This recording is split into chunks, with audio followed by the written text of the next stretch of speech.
Listo.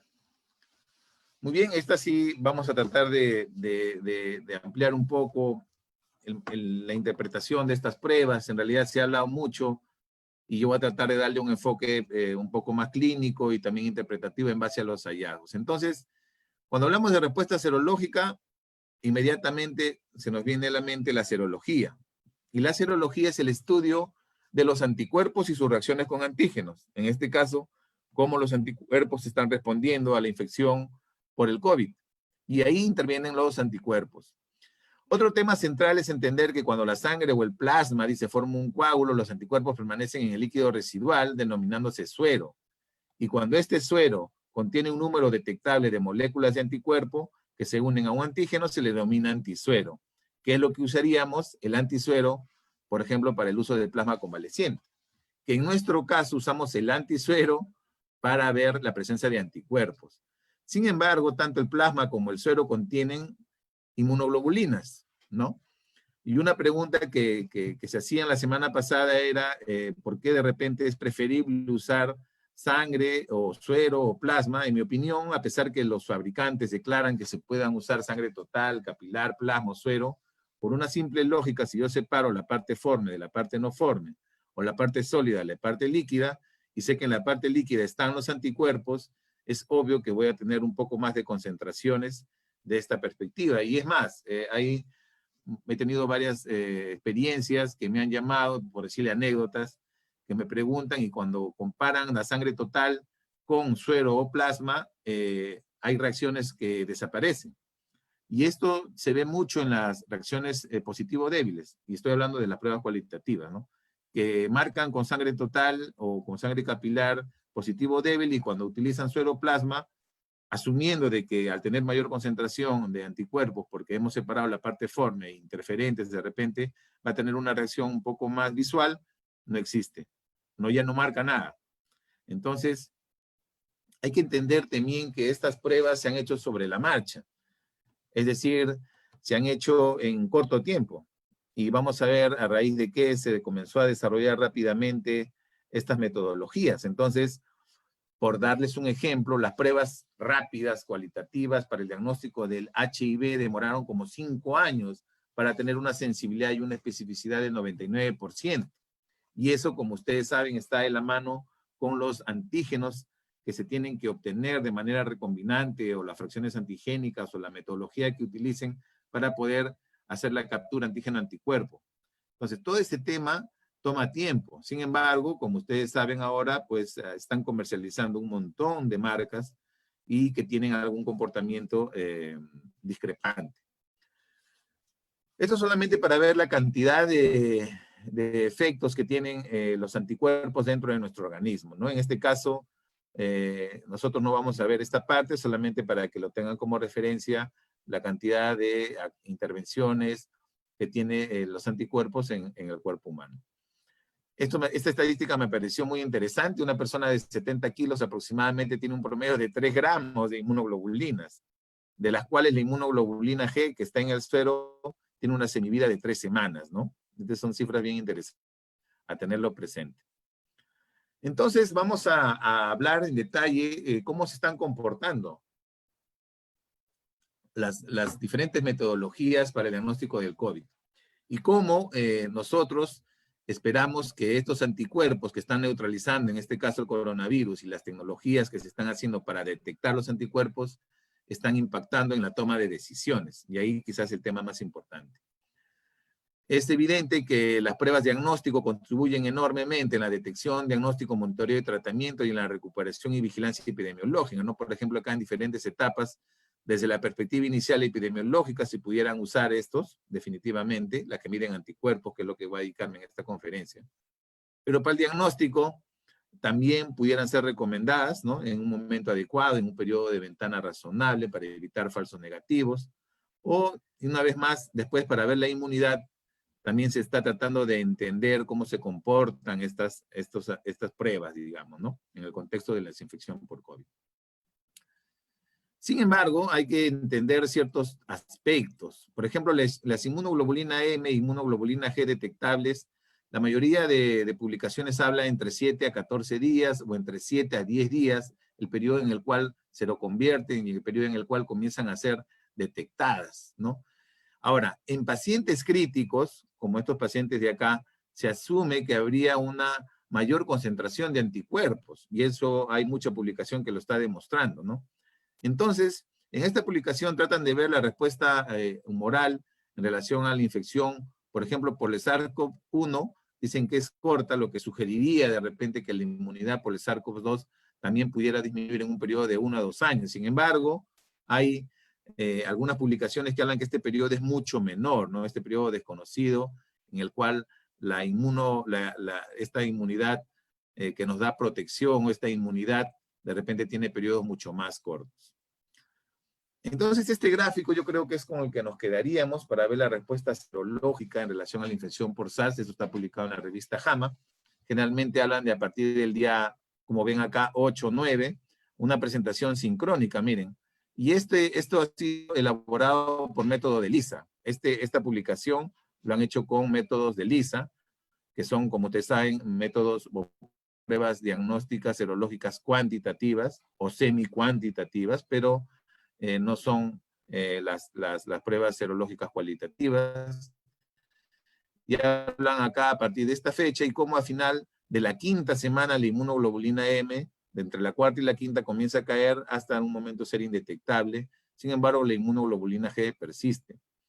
Y esto es importante porque lamentablemente, por la presión que existe, la curiosidad por parte de la población, van a hacerse pruebas serológicas, aquellos que han tenido pruebas rápidas, muchos de ellos asintomáticos, y se hacen controles para ver cómo van, o los mismos colegas generan solicitudes para ver la evolución, y ese es un gran error que también se está haciendo, y estos test no deberían usarse para monitorizar la evolución clínica, ni siquiera las moleculares. En realidad, hace poco compartieron, y bueno, hay varios voceros, como el doctor Gotuso y el doctor Maguiña, que reiteran el tema de que no deben usarse estas pruebas para seguimiento, ¿no?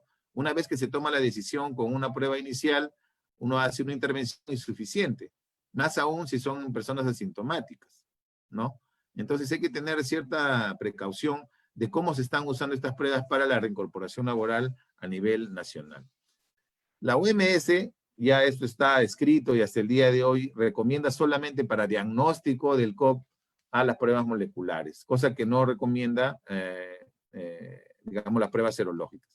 Las moleculares es el gold estándar para identificar casos, aislar, rastrear o hacer intervenciones de salud. De ellas, la más importante es el PCR con su retrotranscripción por tiempo real, o también las que están utilizando actualmente isotérmicas en desarrollo, pero un poquito más complejas. Obviamente no necesitan la termociclación. Y como les dije en este pronunciamiento del manejo clínico del COVID de la OMS para el 27 de mayo, las pruebas de anticuerpos contra el SARS no se recomiendan para el diagnóstico. Acá lo que detectan estos métodos son la presencia de anticuerpos, pero no detectan la presencia viral. Por eso no deben ser usadas para diagnóstico. Se pudiera presumir, pero sin embargo no deben usar para ese fin. Entonces, de la perspectiva de prevalencia, es un tema importante su uso para ver cómo están, o sea, los estudios de cero prevalencia. Pero hay dos momentos importantes dentro de la línea de tiempo de la infección por el SARS-CoV-2 en el año. Miren, el 8 de diciembre ya comenzaba a haber los primeros casos reportados y el 7 de junio, es decir, un mes después, ya se hizo el primer aislamiento o el cultivo del virus.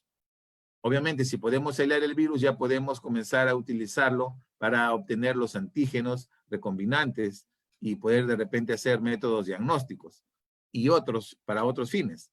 Para el 10 de enero, perdón, esto es de enero, 7 de enero, y el 10 de enero ya teníamos el genoma. Entonces, miren la rapidez con que se dio desde su descubrimiento y en menos de 30 días ya teníamos su aislamiento y teníamos su genoma. Y esto ha permitido de que la industria diagnóstica pueda hacer rápidamente estos tests. Pero, lamentablemente, se está viendo que quizás la manera como se están tratando de validar y los procesos que están utilizando para su fabricación tienen algunas limitaciones, como ya lo vamos a ver más adelante.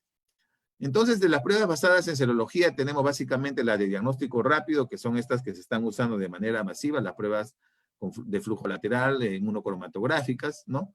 las pruebas que ya se pueden hacer por métodos cuantitativos o semicuantitativos, ya sea por quimioluminiscencia, por ELISA.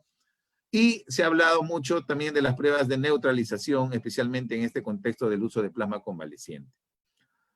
Como ya hemos visto, el día de ayer, por ejemplo, tuvimos una excelente conferencia por parte de Gabriel Miglarino a través de nuestra Sociedad de Patología Clínica, y él habló en detalle de dónde se obtenían, digamos, las características para estos test, ¿no? Y hablaba que principalmente era de la proteína S, de la proteína espina o spike, y de la nucleoproteína del COVID, de los cuales se han comenzado a desarrollar la mayoría de antígenos para estas metodologías.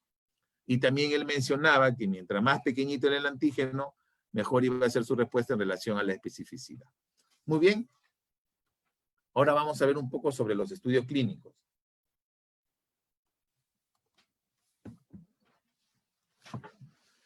Acá hay diferentes trabajos de publicación. Hay mucha publicación en preprint. Eso significa que todavía falta revisar por pares, pero también hay mucha publicación que ya está en revistas de alto impacto como Nature, Lancet, JAMA, etcétera, ¿no? Entonces hay que tratar de buscar esa información. Sin embargo, también hay información o publicaciones en preprint que, de acuerdo al rigor crítico de la experiencia que pueda tener una persona en investigación, puede tener una interpretación de la misma en base a la fortaleza que tenga y la fuerza de interpretación de los test estadísticos que he utilizado, los parámetros o estadísticos para ese fin. Entonces es un tema también a evaluar, porque probablemente mucha de ella también se publique, otra quizás no. En esta publicación hablan, por ejemplo, que en general de 7 a 14 días es el promedio en el cual comienza a hacerse la seroconversión, es decir, comienzan a producirse los anticuerpos. En esta publicación de Nature se evaluaron 285 pacientes, dentro de los cuales a los 19 días, por ejemplo, de los pacientes que estuvieron enrolados en este estudio, el 100% fue ya positivo para inmunoglobulina G. Aquí hay detalles, digamos, descriptivos de la población que tuvo esta intervención. En total se pudieron obtener de los 285 pacientes 70 muestras seriadas, secuenciales, ¿no? Vamos a ver un poco los tiempos. Ellos utilizaron este método de quimioluminiscencia magnética, digamos, MCLIA, con esta marca. Hicieron inclusive algunos estudios de evaluación cuantitativa, evaluaron precisión, etcétera. Pues un estudio multicéntrico hecho en 3 lugares de China. En general fueron más los hombres, promedio de edad 47 años, en fin. Habían 39 pacientes graves. Pero miren los detalles.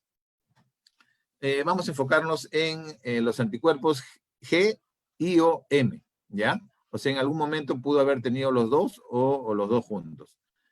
Si ustedes ven aquí, en los primeros días, estos son días, por ejemplo, entre los 5 y 7 días vamos a poner la positividad de inmunoglobulina G, I o M era de 60%.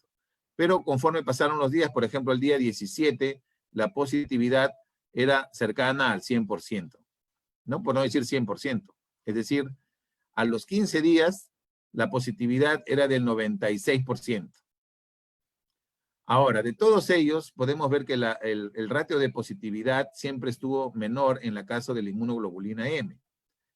Y la inmunoglobulina G por encima. De tal manera que al inicio, por ejemplo, de 22 pacientes, 7 eran positivos para G y 3 para M. O 7 para M, I o G. Y, por ejemplo, en el día 23, de 13 pacientes, casi todos daban positividad. Conclusión. En promedio, en general, a partir de los 15 días, la probabilidad de tener pruebas serológicas positivas es muy alta. ¿Ya? En este estudio, la inmunoglobulina G positiva alcanzó el 100% entre los 17 y 19 días, y la inmunoglobulina M fue positiva en 94% a los 20-22 días, es decir, un poquito más tarde, inclusive en un porcentaje mucho menor. Esto es para ver cómo se comportaban las inmunoglobulinas en relación al tiempo. Y podemos ver, por ejemplo, que las inmunoglobulina G, estas son inmunoglobulina G, comenzaban a incrementarse en el transcurso de las semanas, ¿no? Por ejemplo, un paciente entre los 22 a 27 días, este promedio de concentración era mayor a los 0 o 7 días. De la misma forma la M. a excepción que a partir del día 21 ya hay un descenso. Es decir, en este estudio, a partir de la tercera semana, comenzó a haber ya una disminución de la inmunoglobulina M. Pero miren un detalle importante. Siempre la inmunoglobulina G, y eso es obvio porque hay mayor concentración de G, que la inmunoglobulina M en estos pacientes. Es decir, tenemos mayores concentraciones de inmunoglobulina G en comparación a las concentraciones de inmunoglobulina M. Otro tema importante en este estudio fue determinar que los pacientes que presentaban síntomas severos o graves tenían más concentración de anticuerpos comparados con aquellos que tenían menos, que eran pacientes que no tenían síntomas, ¿no? O no tuvieron síntomas severos, de repente leves o moderados. Y pueden ver acá, por ejemplo, que la inmunoglobulina G a los 15 o 21 días en pacientes con síntomas era mayor el nivel o la concentración comparado con los que tuvieron pocos síntomas. De la misma forma, la inmunoglobulina M en este escenario. Y como pueden ver una vez más, las concentraciones de las M son mucho menores. Y acá viene lo que está generando pues cierta controversia, ¿no? En este caso de pacientes que ellos pudieron tener muestras secuenciales, en total fueron 26 pacientes, 10 de ellos tuvieron que al inicio tenían inmunoglobulina G, y esta es una llamada frecuente. Doctor Figueroa me dice, tuve un paciente que tuvo inmunoglobulina G, pero después me comienza a hacer inmunoglobulina M. Y entonces llega la pregunta si es que se están rompiendo los paradigmas de inmunología, y la respuesta es que no. Lo que pasa es que, en primer lugar, acuérdense que las concentraciones de inmunoglobulina M son menores que la inmunoglobulina G, y es posible que los límites de detección para esta inmunoglobulina en esta etapa sean menores. Es decir, es muy probable que en este momento ya existe inmunoglobulina G, sino que estos métodos no lo pueden detectar, ya sea por la respuesta inmunológica, del antígeno anticuerpo, por las concentraciones de anticuerpo, o porque estos tests puedan tener algunas limitaciones para detectar la inmunoglobulina M en estos momentos. Y lo que se está viendo, por ejemplo, es la presentación sincrónica, y esto es lo que más se está viendo en nuestro país. Vamos a ver en una diapositiva posterior, ¿no? Que cómo los dos juntos se presentan en los pacientes, o lo que debe de estar sucediendo realmente, sino que los métodos no permiten verlo, es que aparece primero la M y después la inmunoglobulina G. Si ven acá el número de pacientes, este sería como un 40%, esto de repente un 35% y esto un 25%. Pero no es que la inmunología esté cambiando, ¿no? Eso para tener en claro. Aquí los casos en que primero se aparece la G y después la M. Acá los casos en que primero aparece la M y después aparece la G. Y aquí los casos relacionados al mismo tema. Esto vamos a pasarlo. Aquí un tema importante es que la utilidad de estos test, por ejemplo, en pacientes que tienen PCR negativo, son muy importantes, ¿no? Pacientes con PCR negativo, que no esté el virus, sino que de repente las limitaciones metodológicas, la toma de muestras, los temas preanalíticos, no permitan su hallazgo viral. Las pruebas serológicas pueden usarse y de repente tener positividad antes de tener pruebas por PCR positivos. Acá en los triángulos son la presencia de anticuerpos y que están antes que una prueba molecular positiva, ¿no? Y ahí se ve la utilidad, por ejemplo, de estas pruebas serológicas. En este estudio me llamó mucho la atención, utilizaron igual un método de quimioluminiscencia, fue esto al inicio, una publicación del 12 de mayo, también en preprint, pero evaluaba 3 inmunoglobulinas, la G, la M y la A. Y miren las concentraciones en relación a las semanas, la M siempre tuvo valores bien bajos de concentración comparados con la inmunoglobulina A, que está en el medio, y la inmunoglobulina G, que está posterior, está por encima, ¿no? Acá de la misma forma, por ejemplo, en relación al tema de los tiempos, por puntos de corte inclusive del test, en relación al tiempo, y aquí lo que ya nosotros conocemos en relación a la severidad, ¿no? Pacientes con síntomas severos siempre presentaron valores más altos de inmunoglobulina en el caso de la G y la A, pero la M, miren, en pacientes severos o pacientes no severos tenía a aparecer concentraciones similares.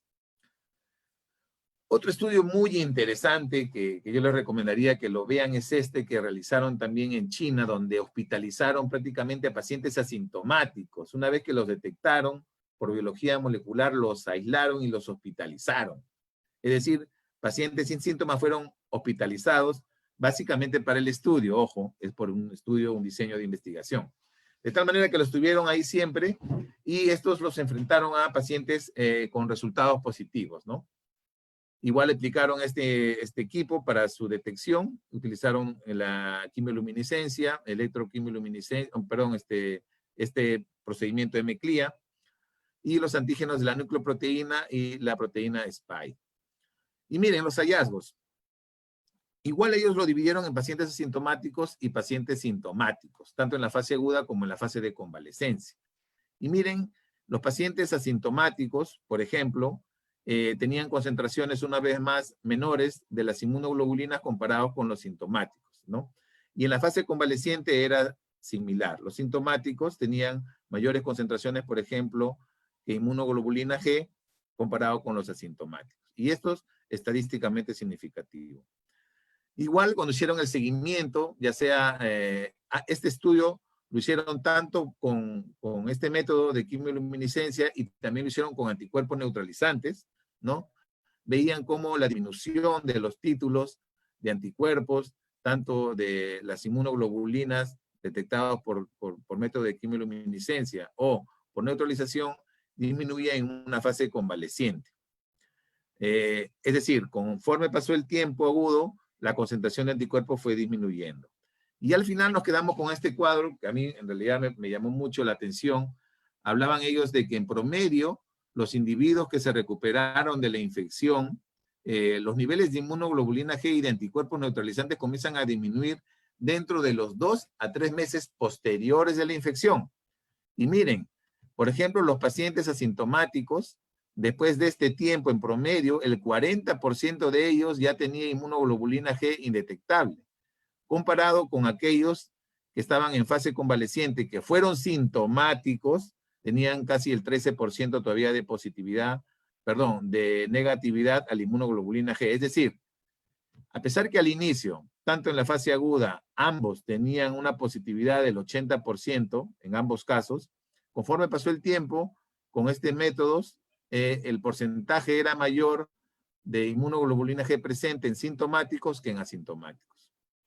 Entonces, debemos entender que los pacientes que tienen pocos síntomas o síntomas leves van a generar menor concentración de anticuerpos, lo que probablemente al final esté relacionado a la inmunidad, a diferencia de pacientes que hacen síntomas moderados y o graves. Entonces, comenzamos a hablar ya del anticuerpo neutralizante. Y aquí les enseño, hay varias formas de determinarlo. Esta es una de ellas. Vamos a ver dos ejemplos. Acá tenemos, por ejemplo, cómo el paciente que en teoría tiene los anticuerpos, se va a diluir su plasma, ¿no? Se van a hacer diluciones de la misma, tener suspensiones donde solamente se va a agregar ya el virus, y acá se le va a adicionar virus. Estos virus pueden ser el SARS-CoV-2, o suspensiones virales, o suspensiones con pseudovirus, en fin. La idea es que si este suero tiene anticuerpos, va a neutralizar inmediatamente al virus. Y si lo neutraliza al momento de sembrarlo, estas plaquitas tienen células humanas que sobreexpresan el receptor AC2 para el virus. O así sea un pseudovirus, va a tener componentes del coronavirus que van a querer adherirse a estas células humanas en esta superficie. Entonces, si yo tengo anticuerpos acá, voy a neutralizar al virus de tal manera que cuando al final de un tiempo yo espere el crecimiento, va a haber un crecimiento de colonias, por decirle así, pequeño para estos virus. Pero en este caso, que no tiene anticuerpos porque no tiene suero, simplemente va a haber mayor crecimiento. Entonces, aquí me permite ver la titulación y la producción de anticuerpos en los pacientes. Acá hay otro ejemplo, lo mismo. Las células humanas, estas células 293 que sobreexpresan el receptor AC2, se le adiciona simplemente la mezcla. Si tiene anticuerpos neutralizantes, se va a adherir al receptor spike, en este caso del componente viral, y simplemente no va a permitir que esta proteína S se una al receptor AC2 de tal manera que lo bloquea. En este caso utilizan un marcador que cuantifica una actividad luminosa que se llama luciferín, que es la luciferasa, y de tal manera que un paciente que no tiene anticuerpos va a permitir que esta luciferasa al final active o se active porque se va a unir a las células, este virus se va a unir y va a activar este marcador de luminiscencia, y si tiene anticuerpos, va a evitar que esto se dé. De tal manera, al final, esto se pone en microporcillos, se lee en unos luminómetros y se tienen los resultados y las concentraciones para estos anticuerpos neutralizantes. Esta metodología no hay en el Perú actualmente, se necesitan laboratorios que tengan una bioseguridad alta, nivel 3, etcétera, para poder realizarlo. El INS es probable un candidato, según lo que mencionó el doctor Cabezas en una conferencia hace pocos días, de implementar esta metodología.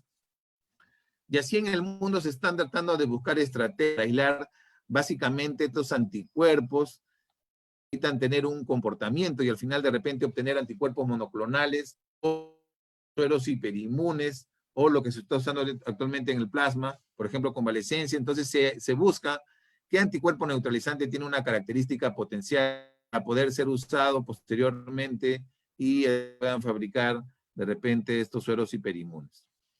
Muy bien. En esta parte prácticamente final de la conferencia vamos a hablar un poco más en detalle de las pruebas cualitativas. Ya estamos terminando. Y esto es lo que realmente pasa, ¿no? Tenemos un paciente que no está infectado, por lo tanto no va a tener anticuerpos, y tenemos un paciente infectado que tiene los anticuerpos. Y al momento de procesarlo, tenemos la posibilidad, y esto vamos a verlo más adelante, de que este resultado dé un resultado falso positivo, es decir, a pesar que no tiene anticuerpos, me marca positividad, o también a pesar de no tener, como obviamente no tiene anticuerpos, va a dar un verdadero negativo, es decir, este paciente me va a dar un resultado negativo correcto que explica lo que tiene. En el otro escenario, teniendo un paciente infectado, puede pasar lo mismo, que tengamos un verdadero positivo, porque realmente marca el test, o que me salga negativo a pesar de tener la infección, porque de repente la concentración es baja o tiene limitaciones el test y me va a dar un falso negativo. Entonces, estos son los probables escenarios que yo obtenga verdaderos positivos, verdaderos negativos, falsos positivos o falsos negativos cuando utilizo estos tests de flujo lateral. Sin embargo, la utilidad que se le da, por ejemplo, en este pronunciamiento de la Sociedad Española de Microbiología Clínica es que pacientes que tienen un periodo ya de síntomas de algunos días puede usarse para poder diagnosticar de repente si tenemos limitaciones de poder acceder a una prueba molecular. En el caso, como vimos de esa publicación, pacientes que tenían PCR negativos también podía servir. Esto se está usando mucho actualmente a nivel del personal sanitario y es que identificado rápidamente un trabajador que ya tiene la infección, como decían algunos colegas, deben ir de frente a estar en las áreas de mayor riesgo, porque ya al estar infectados, la posibilidad de que se infecten o se reinfecten es nula, de tal manera que así protegeríamos al resto del personal sanitario que todavía no está infectado. O también para comprender la epidemiología, como se está haciendo, para definir la presencia de anticuerpos, por ejemplo, de estudios que se quieran hacer para suero hiperinmune, para el plasma convaleciente o para evaluar la vacuna. Sin embargo, en todos estos casos hay que tener cierta capacidad de discreción para la interpretación. Entonces, estas pruebas rápidas se han desarrollado y comercializado ampliamente y son de calidad variable. Inclusive en los insertos muchos fabricantes no revelan la naturaleza de los antígenos, de ahí quizás el comportamiento de los mismos, o en su inicio fueron declarados con estas pruebas, digamos, de validación con pocas muestras, ¿no? De tal manera, dando intervalos de confianza amplios que hicieran más sencillo ingresar de repente dentro del 95% sus resultados. Entonces, estas pruebas son cualitativas y no deben indicar la presencia o ausencia de anticuerpos contra sal. Es lo único que indican, presencia o ausencia de anticuerpos, nada más, no el virus. Esto, por ejemplo, es un reporte de la situación de la pandemia por el Ministerio de Salud, de la Dirección de Epidemiología, del Grupo Prospectiva, y vemos aquí que la mayor porcentaje de pruebas rápidas da IgG e IgM positivo, es decir, esta presentación sincrónica que le llaman. Esto es de Lima Metropolitana para el 2 de junio. En esa misma publicación, el Ministerio de Salud publicó estos resultados, ¿no? Donde pone que la sensibilidad de estas pruebas y la especificidad eran de porcentajes bien altos. Miren, para estas marcas, Core, Orient y Biomedomic. es muy probable que estas muestras sean de pacientes que hayan ya estado por encima de los 15 días, ¿no? Porque si lo hacían en la primera semana es muy probable que no. Ese sería el escenario idóneo. Igual en las pruebas de especificidad veían que había un porcentaje alto, ¿no? Entonces ellos mencionan acá que cumplen con sus criterios y estándares. Sin embargo, en una misma publicación que hizo Vidal y colaboradores del Instituto Nacional de Salud, demostró otros hallazgos, por ejemplo, que la sensibilidad de la prueba era del 43%. Y llamó mucho la atención esta publicación porque, miren, por ejemplo, los naranjas son PCR, prueba rápida, así le pusieron prueba serológica rápida, y los azules, resultados por biología molecular. Y por ejemplo, pacientes que estaban en el día 6, 7, 8 y 9, no tenían pruebas moleculares positivas, pero sí tenían pruebas serológicas positivas.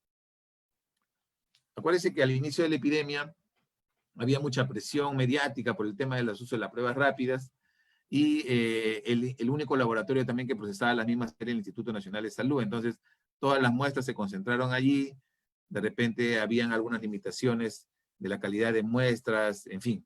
Pero, al final, ellos ponen que en el contexto de la actual epidemia es recomendable su uso como prueba complementaria a la molecular, especialmente a partir de la segunda semana.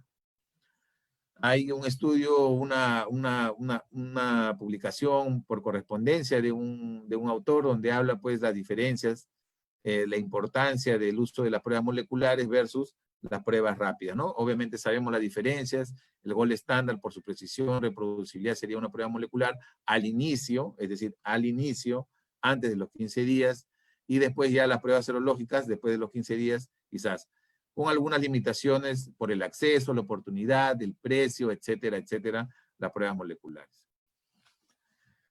Este estudio, por ejemplo, en PREPRIN, hace una evaluación de pruebas rápidas, de pruebas cualitativas. Ellos utilizan nuevos dispositivos, los evalúan y los enfrentan a la ELISA, por ejemplo, y a las pruebas por biología molecular, y encuentran de 9 marcas que la sensibilidad va entre el 65 y 85%, o 55 o 70, por ejemplo, cuando le enfrentan a las moleculares. La especificidad en ambos casos superaban el 90%. Pero miren este cuadro, muy interesante. A pesar que usaron controles de la prepandemia, es decir, usaron controles de pacientes que no tenían COVID porque lo usaron con sueros del año 2019, algunos métodos cualitativos daban positividad. Entonces eran falsos positivos, ¿no es cierto? Los que están aquí. Y ya en el periodo agudo había un comportamiento de acuerdo al periodo de tiempo de los pacientes. Acá están los días, ¿no? Por ejemplo, un paciente que tenía acá 14 días dio positivo, por ejemplo, para todos, o pacientes que tenían día 3, por ejemplo, no tenía ninguno que dio positivo.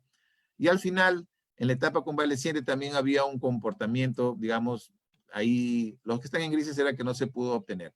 Entonces miren el comportamiento de los test al momento de interpretar, y esto se está dando todos los días al momento de cómo lo están procesando a nivel de los laboratorios. Entonces al final concluye este estudio que los dispositivos comerciales de flujo lateral o inmunocromatografía, etcétera, no funcionan lo suficientemente bien para aplicaciones individuales. De ahí viene el tema de que quizás su utilidad sea más para seroprevalencia.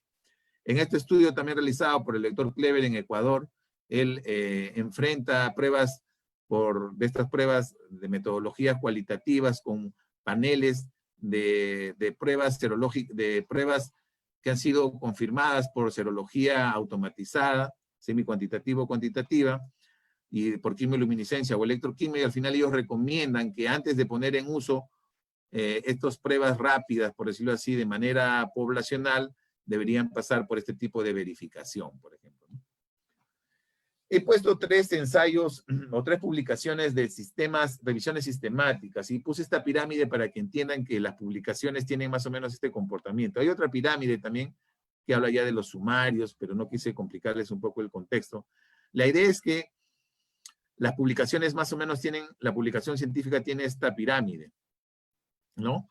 Y más o menos va en este rigor científico.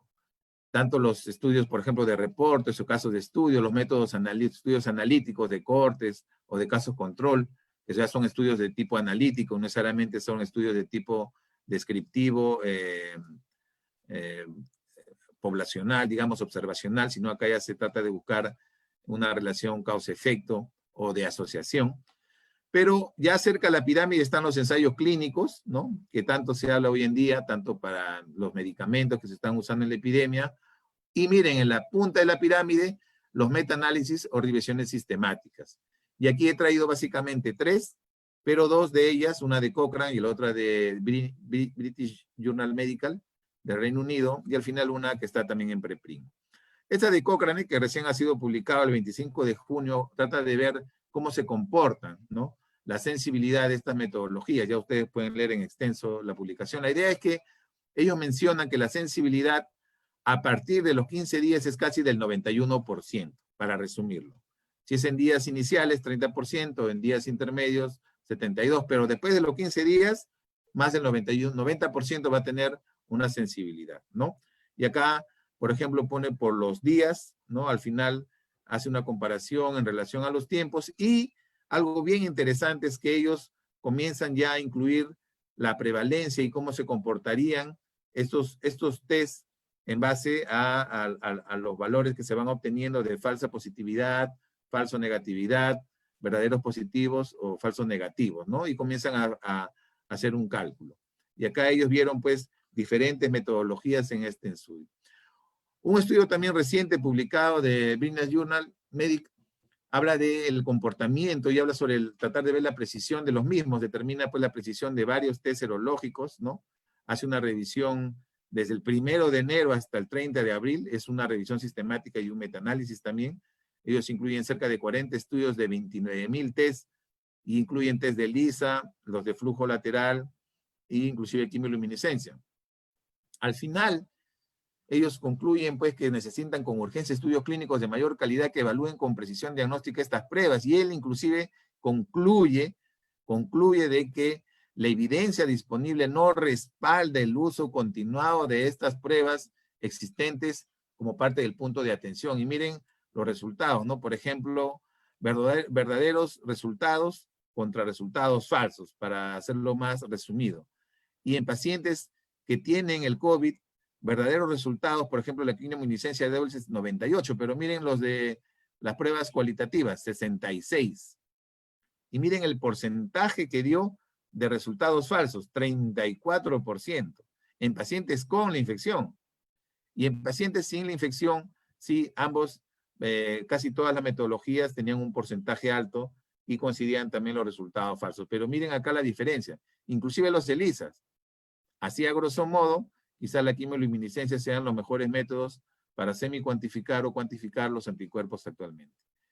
Y una última revisión también sistemática, ojo, esta está en preprint, pero me pareció muy buena desde varios aspectos. En general, ellos evalúan la inmunidad mediada por anticuerpos contra el coronavirus. Ellos hablan en general de todos los tipos de coronavirus, evalúan su cinética, correlatos de protección, e incluyen pues todos estos aspectos, inmunopatogénesis, en fin, es un tema bien amplio. Ellos ven, por ejemplo, que el promedio de tiempo para detectar los anticuerpos, en general, para los SARS-CoV-1, al inicio eran de 12 días, el MERS era 12, y para el SARS era de 11 días, el promedio. Es decir, 11 días como un promedio desde 7 a 14 días intervalo intercuartil. Pero miren, comienza ya él a hablar sobre el tema de la protección o la inmunidad en relación al tiempo, y básicamente lo que resume es lo siguiente, que aquellos pacientes que han tenido enfermedades más severas o enfermedades moderadas en relación a la primera infección, es probable que tengan también una mayor protección ante una probable segunda infección. Estamos hablando en el tiempo, ¿no? Porque a pesar de todo esto, la inmunidad igualmente seguiría un tema de evaluación, ¿no? Es decir, si la inmunidad es alta, va a depender quizás de la presentación de los síntomas comparados con aquellos que tienen poca producción de anticuerpos al inicio de su infección, ¿ya? Esto es de la perspectiva individual, pero cuando hablamos ya de la perspectiva, digamos, poblacional, ellos comienzan a ver ya algunas variables como la reactividad cruzada que pudieran tener a los coronavirus clásicos respiratorios, que son los primeros 4 que se conocen y que actualmente producen resfríos, digamos, leves a la población. Entonces, el tiempo de cómo se va comportando la seroprevalencia y cómo se va perdiendo en el tiempo quizás la inmunidad va a depender el escenario de la infección por el COVID, ¿no? Las medidas de cero prevalencia también pueden ser inconsistentes a lo largo del tiempo. Y esto es importante, por ejemplo, para el desarrollo de las vacunas, ¿no? Especialmente aquellos que ya están en fase 3. La mayoría de estudios a largo plazo encontraron que la inmunoglobulina G disminuyó con el tiempo, detectable inclusive hasta menos de un año. La cinética de anticuerpos varió según la severidad del cuadro clínico con duraciones más largas en aquellos que tenían síntomas más severos. Es decir, pacientes que han estado de repente en ventilación mecánica o en UCI van a tener mayores concentraciones. Entonces, al final, este estudio concluye de que existe la necesidad de desarrollar ensayos serológicos con alta sensibilidad para el tamizaje y suficiente especificidad para excluir a individuos de intervenciones innecesarias, ¿no? Porque he visto, y ya tengo, podría hacer una conferencia solamente de la cantidad de ejemplos o casos que me han llamado de pacientes o personas que por tener pruebas cualitativas, a pesar de tener ausencia de síntomas, les hacen hasta tomografía, por darles un ejemplo. Y a veces los pacientes, por la ansiedad y desconocimiento, lamentablemente lo hacen.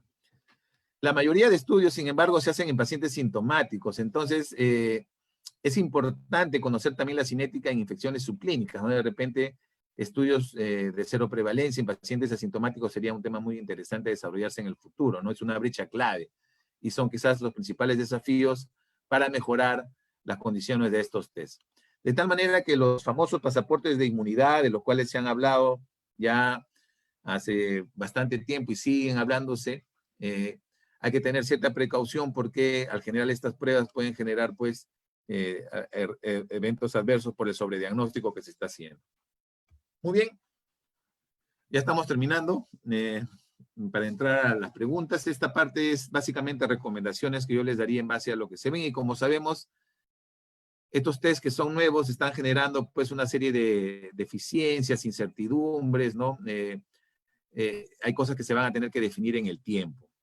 Entonces, resumiendo todo esto, hay que tener algunos temas presentes. Por ejemplo, el performance de las pruebas, es decir, ya puestas en uso, cómo es el desempeño de las mismas. Estamos haciendo la verificación de las mismas, el performance de las pruebas, cómo vienen preparadas en su sensibilidad y especificidad declarada por el fabricante es un tema importante para verlo al momento de nosotros utilizarlos, ¿no? ¿Qué antígeno están usando? Como ayer el doctor Gabriel mencionaba, pues que este es un tema importante para ver el comportamiento o el diseño, digamos, de los test. La ventana diagnóstica, ¿no? Entonces, ya estamos viendo que a partir de los 15 días la probabilidad de tener una prueba con anticuerpos positiva es alta. La ausencia de verificación analítica, y esto es una responsabilidad directa de los responsables de los laboratorios clínicos. Antes de poner en uso estos test, deben de pasar por la verificación. Acuérdense que estos métodos no son instrumentales, estoy hablando de las pruebas cualitativas. Son métodos sensoriales, dicotómicas, binarias, ¿no? Positivo, negativo, reactivo, no reactivo, etcétera. Hay que también entender. Hay otro tema importante que también se está viendo, que es la infección latente viral, es decir, aquellos pacientes que puedan tener de repente una pequeña cantidad de replicación aún de virus, va a permitir quizás una interpretación de estos test de otra perspectiva. Y por último, también, aparte de las interferencias o reacciones cruzadas que pueden tener estos test, la prevalencia de la infección, es decir, a la población que yo le hago, ¿cuántos de ellos tienen la infección? Ese es un tema interesante que lo vamos a ver un poco más adelante. Entonces, estas pruebas que detectan la respuesta inmune al virus pueden ser complementarias para la atención clínica, pero deben de priorizarse para fines de cero prevalencia y epidemiológico. Estoy hablando de las pruebas cualitativas, ¿ya? Entonces, el rendimiento de la prueba es fundamental, el momento de uso en la cinética de la enfermedad, es decir, en qué momento yo le estoy haciendo esta prueba es importante, y el contexto epidemiológico del comportamiento en base a su prevalencia son ejes centrales para entender e interpretar adecuadamente estos test serológicos. Esto ya lo vimos, como le mencioné, se hacen, después de interpretar esto, al momento de evaluar, se comienzan a generar las famosas tablas de 2x2, y estas tablas de 2x2 se pueden calcular. Hay muchas calculadoras actualmente en uso a nivel mundial. Una de ellas que les recomendaría es del doctor Wethard. Ustedes pueden entrar ahí después que hagan sus ensayos de verificación, poner sus resultados positivos en el método candidato y enfrentarlos ya sea contra resultados confirmados de sus paneles positivos y negativos, ya sean por PCR, y hablaríamos de sensibilidad y especificidad, obviamente con producción de anticuerpos, o si es pruebas cualitativas, quizás que se tienen diagnóstico clínico confirmado por estudios imagenológicos, pacientes que están en UCI, etcétera, donde hay la sospecha clínica confirmada, acuerdos positivos y negativos. Y acá, como ven, en esta calculadora se dan acuerdos y pueden ustedes poner el ratio de la prevalencia y predecir los famosos valores predictivos positivos y negativos, que es fundamental. También ayer Gabriel nos mencionaba este es un Excel que ustedes pueden descargar de esta página del CDC y pueden aplicar lo que ellos mencionan, una estrategia ortogonal, donde le van sumando de una prueba a otra para tratar de mejorar el valor predictivo positivo. ¿Y por qué lo mejoran esto? ¿Qué significa un valor predictivo, por ejemplo, del 50%? Significa que de dos resultados positivos, uno va a ser un verdadero positivo y uno va a ser un falso positivo. Entonces, si yo tengo un valor predictivo positivo más alto, del 94%, de 10 test positivos que yo libere, uno va a ser un falso positivo y 9 van a ser, por ejemplo, un verdadero positivo si yo hago una estrategia ortogonal donde voy uniendo dos kits, por ejemplo, o dos marcas de diferente antígeno para evaluar. Esto, por ejemplo, con una prevalencia del 5%. En esta misma forma, ellos ponen este ejemplo y cómo los valores predictivos van subiendo en base a la prevalencia. Por ejemplo, prevalencias del 2% me dan valores predictivos positivos del 86 para esta sensibilidad y especificidad, pero por ejemplo, para esta sensibilidad y especificidad de una prueba solo es del 26, cuando hago la estrategia ortogonal subo casi al 90, igual lo mismo para los otros casos, ¿no? Entonces es un tema que tienen que comenzar a ver. Otra página que yo les recomiendo es la del FIN, donde ustedes pueden ver todos los test que se están haciendo para este tema. Hoy en día, por ejemplo, en esta revisión, no me acuerdo en qué semana fue, habían 129 tests aprobados para la Comunidad Europea y habían cerca de no más de 20 de la FDA después de hacer las evaluaciones independientes que hicieron. Entonces, si quieren ver un poco el comportamiento de sus tests que están en uso, pueden entrar a esta página. En esta misma página encuentran una publicación, un PDF muy interesante, donde menciona justo este tema de la prevalencia en relación a la población. Y acá les pongo estos dos ejemplos, porque esto, por ejemplo, son pacientes sanitarios o personal sanitario sintomático y pueden tener una prevalencia muy alta, superior al 10%, inclusive mayor al 30%. Pero, por ejemplo, en poblaciones asintomáticas, que son las que se hacen a veces como barridos, la prevalencia puede ser menor al 2%. Entonces, estas prevalencias son importantes al momento de interpretar. ¿Por qué? Y acá más o menos un cuadro que resume todo eso. Nosotros podemos tener test que tengan una sensibilidad alta, es decir, en este caso ponen test o performance, alto performance, moderado y bajo performance, de las pruebas cualitativas estoy hablando.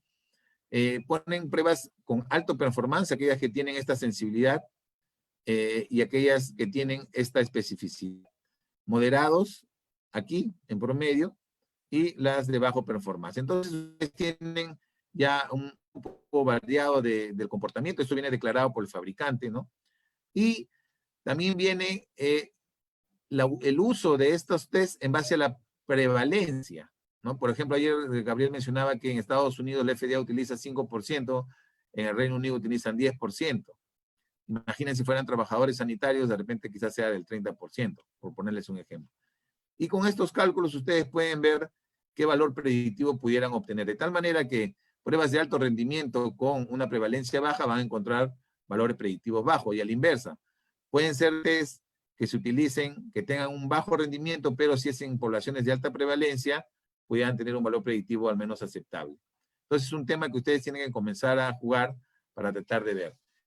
Y esto es lo que mencionaba él de las evaluaciones independientes. En un inicio ellos, o la FDA liberó el uso comercial de varias marcas, pero después hizo una evaluación independiente del performance de estos métodos utilizando paneles. Y al final, al día de ayer, él mencionaba que hay 62 métodos de esta lista inicial que se liberó, que han sido retirados, o los mismos fabricantes no declararon algunos detalles importantes para la interpretación de las mismas. Esta presentación de Gabriel la pueden descargar o verla también a través de la página de la sociedad. Acá está el enlace. se hizo el día de ayer, donde habla justo de las pruebas cualitativas. Un documento que les recomiendo que lean es esta de la Asociación Americana de Química Clínica, donde habla de la importancia de mantener estos test bajo programas de control de calidad, ¿no? A pesar que son pruebas POC, a veces no se incluyen dentro de estos programas. Un tiempo estuvo en consulta pública esta directriz que ya ha sido evaluada por el Comité Nacional de Acreditación de Laboratorios Clínicos del INACAL. Un grupo de expertos ha elaborado esta guía, ¿no?, de validación y verificación de métodos cualitativos. De métodos cuantitativos ya existía, pero esto ha sido sometido a consulta pública. Esta directriz ya ha tenido probablemente comentarios y en cualquier momento se va a socializar para que ya la puedan tener de libre uso. Es voluntario para los laboratorios entenderlo, aplicarlo, es obligatorio, digamos, para aquellos que están acreditados. Entonces, para terminar todo esto, yo hago un llamado a todos los responsables de los servicios de patología clínica a que establezcan la verificación de los test que les llegan en uso. Puede ser que estas dos barreras iniciales que pudieran servir de repente para hacer esos ajustes, ya ustedes en condiciones de uso tienen que hacerlo y tienen que entender que son los profesionales comprometidos con la calidad. La calidad no se negocia, la calidad no se posterga, la calidad es obligatoria, la calidad se respira y la calidad debe de hacerse. O sea, al momento de liberar resultados tenemos que tener esa responsabilidad de entender que deben de verificar todo su método, no solamente cualitativos, sino cuantitativos. Entonces, esto es importante, que lo entiendan desde esa responsabilidad. A veces queremos buscar responsables. Por ejemplo, en la Seguridad Social yo tengo el honor de presidir el Comité Nacional de Patología Clínica y del 25 al 27 de junio ya capacitamos a todos los responsables del laboratorio clínico a nivel nacional. Han participado cerca de 112 colaboradores de los 3 niveles de atención y se les ha dado un protocolo básico de evaluación para que verifiquen todas las pruebas cualitativas que le lleguen a sus laboratorios clínicos. Los hemos hecho en base a los porcentajes de acuerdo, por recomendación de este comité de expertos del INACAL, recomendaban un mínimo de 16 muestras, ¿no? Ayer Gabriel mencionaba 10, en la guía EP12 obviamente necesita mucho más muestras, el FDA utiliza 30 positivas paneles y cerca de 70 negativas, entonces es un tema a definirlo. Pero esto ya lo hemos hecho, ya hemos capacitado, inclusive hay una licenciada de Arequipa que ya ha emitido un pronunciamiento en base a esta información que es de la institución de la Seguridad Social, recomendando ya que de repente a nivel de su red se establezca la implementación de la verificación de estas pruebas dentro de su red asistencial. También la Sociedad Peruana de Patología Clínica ha hecho un pronunciamiento sobre el uso de estas pruebas, pueden descargarlo desde la página web. Muy bien, he tratado de hacer una revisión bastante amplia. Quería terminar esta parte de que qué pasará en adelante, no lo sabemos. Miren, en el año 2002 tuvimos el SARS, el CIBET del murciélago al CIBET al humano. 10 años después del murciélago al dromedario y apareció el MERS, 2012. 7 años después se discute si son las serpientes, el pangolín, en fin, qué pasó al humano. ¿Cuántos años más vendrá la nueva epidemia? No lo sabemos. Pero es un tema que hay que tenerlo presente en adelante. Como todos saben, ya en el mes de mayo publiqué mi primer libro, lo pueden descargar, entrar a mis redes, está en Amazon, es sobre la diabetes, si tienen alguna información adicional, encantado. Aquí están mis redes sociales, les recomiendo que entren al canal en YouTube, ahí también va a estar esta conferencia dentro de algunos días, y bueno, gracias a ICL por darme esta oportunidad, acá les dejo mi correo electrónico si tienen alguna consulta, y quedaría pues para las preguntas, prácticamente 1 hora y media en extenso sobre esta conferencia. Bueno, doctor, muchísimas gracias por su brillante exposición. Nos ha aclarado muchísimas dudas que tenemos. Y yo quería, si me permite, pasar algunas preguntas. Muchas de ellas se parecen, otras son particulares. Entonces no vamos a atender todas porque unas eventualmente responden a varias. Alex Dani GF nos pregunta, recién nacido de madre con COVID-19 positivo, ¿en qué tiempo se le debe hacer la prueba molecular o rápida y qué medidas hay que tomar con ese paciente? Buena pregunta. Yo creo que debe ser similar a lo que establecen las guías, por ejemplo, para el HIV, ¿no? Hay un tiempo determinado. Hemos visto que, por ejemplo, la inmunoglobulina G tiene un periodo de de vida de 3 semanas, 3 a 5 semanas, 27 días, mencionan algunos. Entonces, si no queremos tener IgM, por ejemplo, de la madre en un suero de un recién nacido, mínimo esperen 30 días, ¿no? Si queremos ser más, de repente más días. Y el PCR es inmediato, o sea, el PCR lo pueden detectar si un recién nacido ahorita la transmisión vertical se cuestiona, así que deberíamos esperar por lo menos. Acuérdense que las pruebas moleculares pueden salir positivas antes del inicio de síntomas, ¿no? Y por eso es su importancia. Entonces, un recién nacido, si podrían esperar, pues no sé, unos días, ¿no? Para hacerle la prueba molecular. Pero más o menos por ahí podrían ir algunas preguntas. Correcto. Otra pregunta de Carola Quiroz, similar a varias. ¿Una persona puede reinfectarse? ¿Adquiere inmunidad después de tener la infección? Esa es una pregunta que ahorita sigue todavía en el debate, ¿no? Las reinfecciones. Y como ven, está relacionado a la producción de anticuerpos que me confieran inmunidad. Es un tema que todavía se discute. Pero la única manera de confirmar que es una reinfección es que tengas un genoma de tu virus en la primera infección. O sea, si yo tuve una primera infección, tienen que genotipificarme mi virus, saber cuál es el genoma, y ante una nueva infección, yo sospecho que no es la inicial, tendrían que hacerme un genoma y ver que hay diferencia entre el primero y el segundo para no considerar que es reinfección, sino, o mejor dicho, que no es recaída, sino reinfección. La única manera demostrable, y la verdad que la genotipificación no se hace. Correcto, doctor. Entonces ahorita lo que tenemos son algunas publicaciones aisladas de que efectivamente los pacientes tienen reinfecciones, ¿no? Como hemos visto, la mayoría de publicaciones hablan entre 6 a 12 meses pudiera conferir una inmunidad pasiva la presencia de anticuerpos en promedio. Entonces, si es antes de esos meses, a la evidencia actual, la probabilidad de hablar de reinfecciones es poca. Recaída, tal vez. Correcto, doctor. Bueno, hay muchísimas preguntas relacionadas a el comportamiento no esperado del desarrollo de la IgG y la IgM, ¿no? Entonces, Randy Uyhuya nos dice, un paciente con IgG e IgM positivo, pero con PCR-RT negativo, ¿el paciente puede llegar a ser contagioso? Y el tema central es este tema en los asintomáticos. Acuérdense que si tenemos barridos poblacionales o para este tema de reincorporación laboral a un paciente que le hacen una primera prueba y sale IgG, IgM, y como fue asintomático, yo no puedo saber cuándo tuvo síntomas. Entonces, lo mínimo que yo tendría que hacer, considerando de que el paciente para desarrollar anticuerpos tiene un periodo de 7 a 15 días, entender que hace 7 días pudo haber adquirido la infección, como mínimo. Y de ahí en adelante, si es asintomático, 7 días más podríamos considerar como un periodo de que sea contagioso. En otras palabras, una IgG, una IgM debería tener a lo máximo 7 días de descanso y después simplemente reincorporarse a sus labores, porque es asintomático. Ojo que no debe hacerse otra prueba rápida para tratar de comenzar a interpretar ese tema y comienzan a los mismos pacientes o colaboradores a entrar en una ansiedad por los resultados, ¿no? Porque no deberíamos hacerlo. Entonces, en ese contexto más o menos debería manejarse o interpretarse adecuadamente. Bien, doctor. Acá hay una pregunta técnica que justamente la próxima semana, el día sábado, a la misma hora, vamos a hablar sobre el aspecto técnico.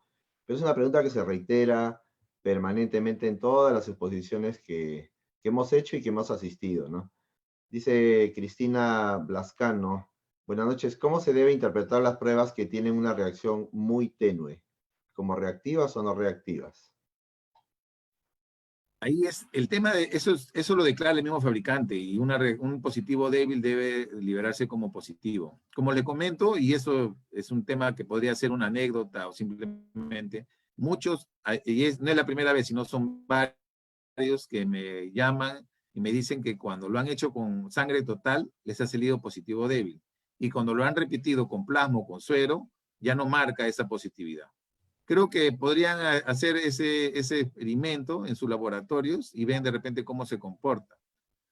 Porque acuérdense que la sangre total va a tener más interferentes, definitivamente, por los componentes formes y por otras estructuras. Entonces, también entiendan que estos test se han hecho sobre la marcha, como menciono, en corto tiempo. Mira, diciembre, enero, menos de 6 meses en uso, y el comportamiento es escrito. Por eso es que, por ejemplo, el FDA ha retirado del uso en los Estados Unidos cerca de 70 pruebas, porque estas mismas no cumplían con lo que declaraban en su inserto. Entonces, ¿cuántas marcas se estarán usando en nuestro territorio nacional que no cumplen lo que declara el fabricante? Y para eso tendría que hacer mínimo yo una verificación. La pregunta es, ¿se están verificando antes de poner en uso las pruebas cualitativas en los laboratorios de nuestro país? Correcto. Y bueno, como última pregunta, intentando consolidar varias, está el hecho de que nos dé su opinión respecto a por qué estas diferencias de la inmunología normal, en donde, por ejemplo, en COVID aparecen simultáneamente la IgG con la IgM, y la IgM no desaparece a pesar que ha pasado varias semanas y ha debido desaparecer. Yo creo plenamente que son las limitaciones metodológicas. La inmunología no ha cambiado. Yo dudo mucho que la fisiología humana haya cambiado en relación a este virus.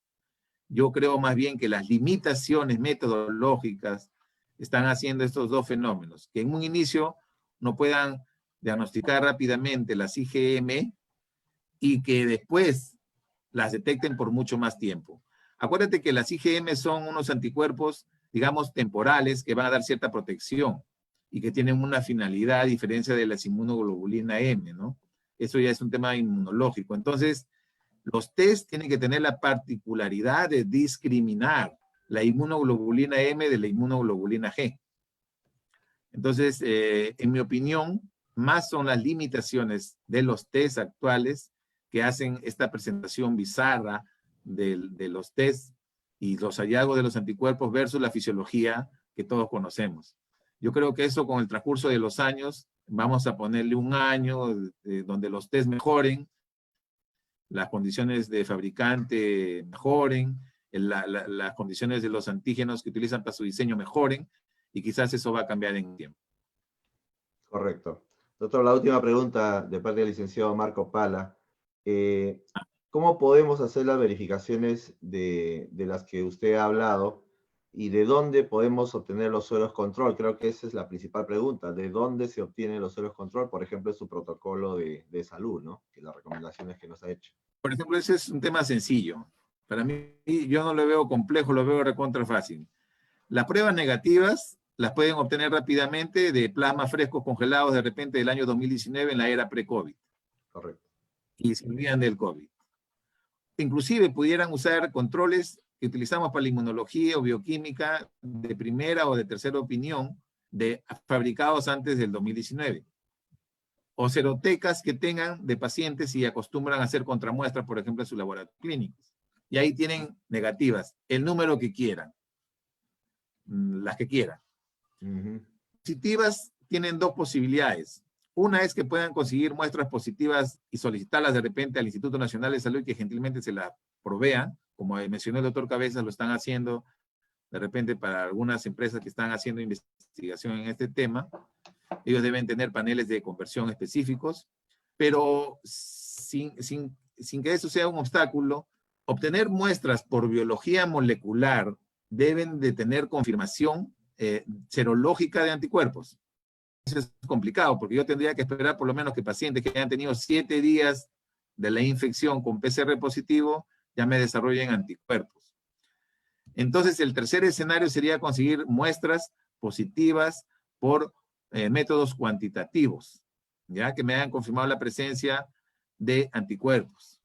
Y lo último, y es lo que tienen a la mano, son pacientes que están hospitalizados en las UCIs o en los servicios de hospitalización con COVID clínico confirmado por hallazgos imagenológicos, sospecha clínica, biomarcadores de laboratorio, etcétera, y que en el laboratorio le han hecho pruebas cualitativas y ha salido positivo.